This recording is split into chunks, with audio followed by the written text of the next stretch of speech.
আসসালামু আলাইকুম সবাই কেমন আছেন? এই যে আজকে এই হাঁসটা আটকায় রাখছিলাম সকাল থেকে। এই হাঁসটারে জবাই করুম, আর এই হাঁসটা জবাই করার পরে রান্না করা হইব। তো সবাই আমার সাথে থাকেন, ভিডিওটা ভালো লাগবে। হাঁসটা মাশাল্লাহ বড় হয়েছে। এই হাঁসটা আমি হাঁসের ডিম দিয়া মুরগি দিয়া উমে দিয়া উঠাইছিলাম, বাচ্চাটা এখন অনেক বড় হয়ে গেছে মাশাল্লাহ।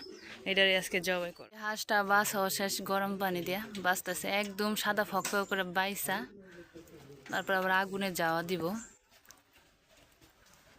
দুনিয়ার পশম আসছিল হাঁসটার। কি করতেছ হাঁসের মা? এই যে হাঁস পোড়া যাওয়াইতেছি। এই যে দেখেন হলুদ মাইখা আমার মা হাঁসের যাওয়াইতেছে। মাশাল্লাহ হাঁসটার কালার সুন্দর হয়েছে হলুদ দহনে। এই পুরার পরে আবার কাটবো। বিসমিল্লাহ বিল্লাহ আমার মা কাটাকাটি করে দিল। যে পুরনের পরে পুরা শেষ, কাটতেছে। আমাদের বুড়িটা মাঝখানে ভেঙে গেছে, এটা নিয়ে কেউ কিছু কয়েন না, কারণ এই বুড়িটা অনেক দাঁড়। আমার মার পছন্দ। আরেকটা বুড়ি আছে, আমার মা ওই বুড়িটা কাম করে না, কিন্তু এই বুড়িটা অনেক দাঁড়, এটার লিগে আমার মা এই বুড়িটাই কাম করে।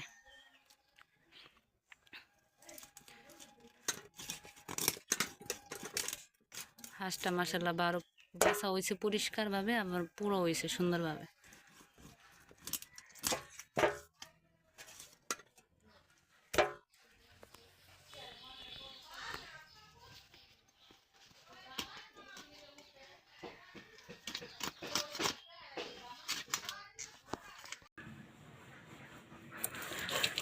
এই তো চাল বাটতেছি, চাল ভিজা রাখছিলাম সকালবেলা, যে হাঁস কাটার পরে চাল বাটুম।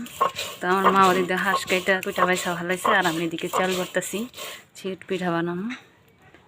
আমগো তো ব্লেন্ডার নাই, আমরা চাল বাটাই বাটি, শিল বাটাই।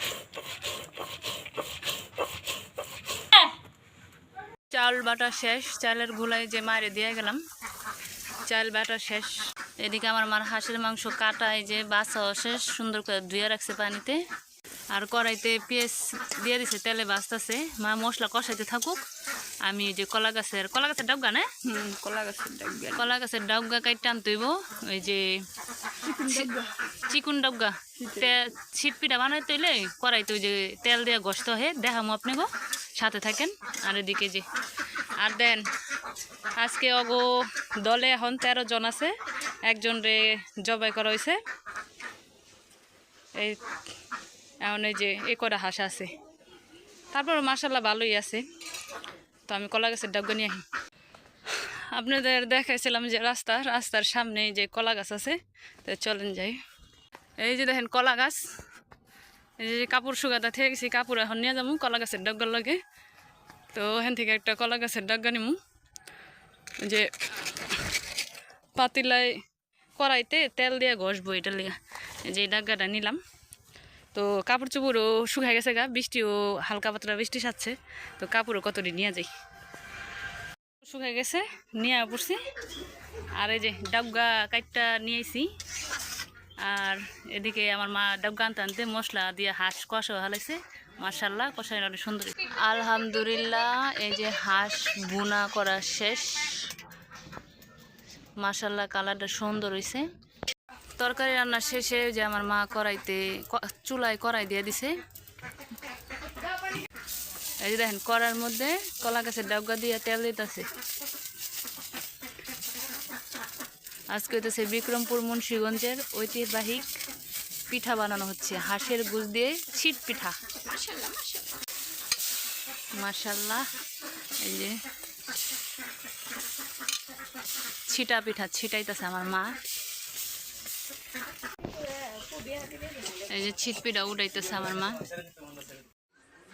এই যে আমার মার পিঠা ভাজা শেষ হয়ে গেছে, সবাই খাইছে। আমার 2 ভাই আব্বু খাইছে, আমি আর আমার আপু বসছি খাইতে, যে আপুরে দিছি খাইতে।